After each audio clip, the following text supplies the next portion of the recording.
On the exporter side, we need to build and maintain superior export capabilities.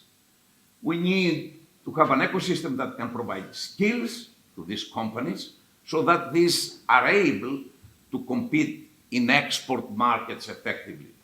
So that these companies can attract, recruit, train and mentor talent to build export capability. Elles sont compliquées à trouver, complètes chez les candidats et chez les différents profils que l'on peut recruter, parce qu'on cherche avant tout des profils qui sont très techniques, et on constate malheureusement que dans les formations techniques, la part développement sur le volet commerce international est bien souvent complètement absent. En termes de formation et donc de compétences, on va trouver les compétences techniques, mais on doit nous-mêmes apporter en interne des compléments et des formations, des profils qui, une fois la phase vendre depuis la France dans un pays, une fois que cette phase-là a accroché, le but suivant est de monter une filiale. Aujourd'hui, l'entreprise en compte 10.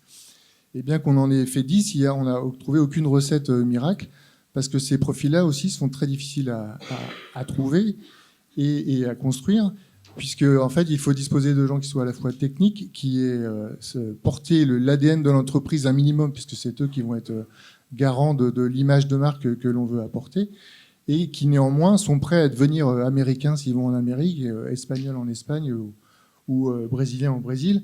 On peut dire, nous, c'est que les compétences nécessaires au succès international, elles sont vraiment multiples, et elles résonnent des compétences techniques aux compétences de commerce et aux compétences d'adaptation qui bien souvent sont compliquées à trouver, et on aimerait sur ce point-là avoir une évolution du système de formation. Et en préparation, vous avez à l'intérieur de l'entreprise une vraie structure de montée en compétences des équipes, un mini-institut de formation.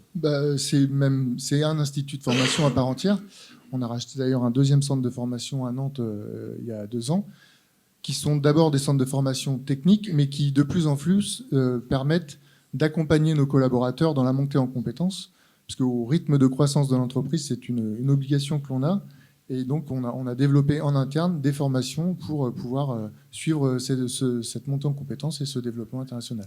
Désolé de redire ça parce que ça paraît tellement basique et tellement évident, mais malheureusement, on voit beaucoup d'entreprises françaises avoir de gros problèmes à l'international, parce que ce n'est pas uniquement les dirigeants, ce n'est pas uniquement les cadres dirigeants qui doivent savoir parler anglais couramment, mais je dirais que c'est tout le team autour d'eux.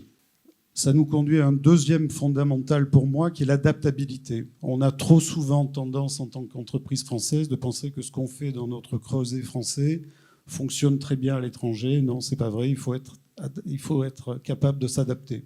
La vitesse à laquelle le monde aujourd'hui évolue fait que la réactivité doit être instantanée. On n'a pas le temps à l'erreur, on n'a pas le temps de tergiverser, il faut être réactif. Donc voilà, pour moi, les 4 fondamentaux, c'est vraiment la langue, la réactivité, l'adaptabilité et le pragmatisme.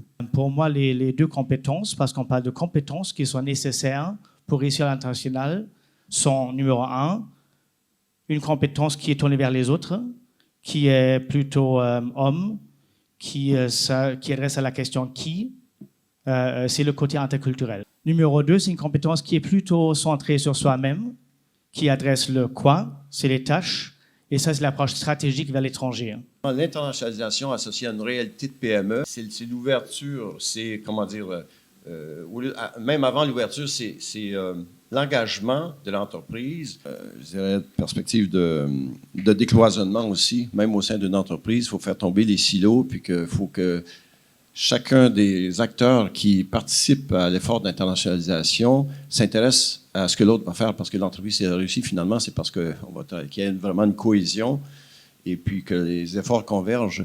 Donc, c'est une question de culture, effectivement, de décloisonnement, effectivement, au niveau des acteurs. Premièrement, les différents acteurs, les prestataires, publics, privés, doivent s'intéresser aux autres, à tous les autres, ou comprendre un minimum de ce que les autres font.